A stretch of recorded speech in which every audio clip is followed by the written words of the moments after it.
These are testing times for Imran Khan. In February, he had to cope with an aerial bombing against his territory by India.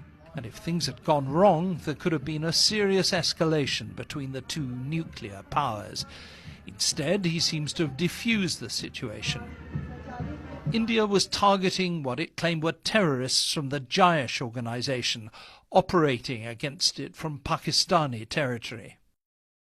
A lot of people in India will see this interview with you. What message would you like to send the Modi government and the people of India? Surely the number one task of the two governments should be, how are we going to reduce poverty? And the way we reduce poverty is by settling our differences through dialogue. And there is only one difference, which is Kashmir. It has to be settled. The Kashmir issue cannot keep on boiling like it is, because anything happening in Kashmir through a reaction to the oppression which is taking place in Kashmir, it will be palmed off on Pakistan. We would be blamed, and tensions would rise as they have arisen in the past. So if we can settle Kashmir, the benefits of peace are tremendous in the subcontinent.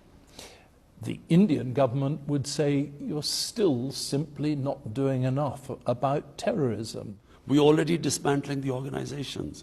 As we speak... Including Jaish. Including Jaish. We have taken over their madrasas, their the organizations they ran. This is the first serious effort that is being taken to disarm the militant groups. And you have the will to see it through, do you? We have the will, John, because it is for the future of Pakistan.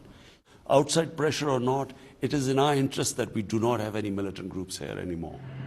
Given Pakistan's nuclear weapons, India's attack last February could have led to a very dangerous conflict indeed. Imran Khan maintains he was determined to make sure Pakistan's reply was strictly limited. Once you respond, no one can predict where it can go from there. It could go anywhere, because had they then come back and again attack Pakistan, Pakistan would have no choice but to respond. So in that situation, two nuclear armed countries, I just felt that it was very irresponsible. Last October, there was trouble in the streets right across Pakistan when the Supreme Court acquitted a Christian woman, Asia Bibi, who'd been sentenced to death for blaspheming against the Prophet Muhammad. Her acquittal was confirmed in January, and she's been offered asylum in Europe, and yet she still hasn't been allowed to leave Pakistan. You will find that Asia will be leaving very soon. What are we talking about, days, weeks? I think weeks. We're talking about weeks.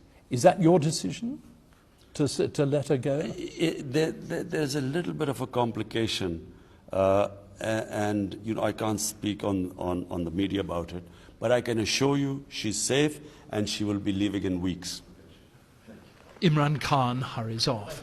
Following him, the officer carrying, I was told, the briefcase which holds Pakistan's nuclear codes.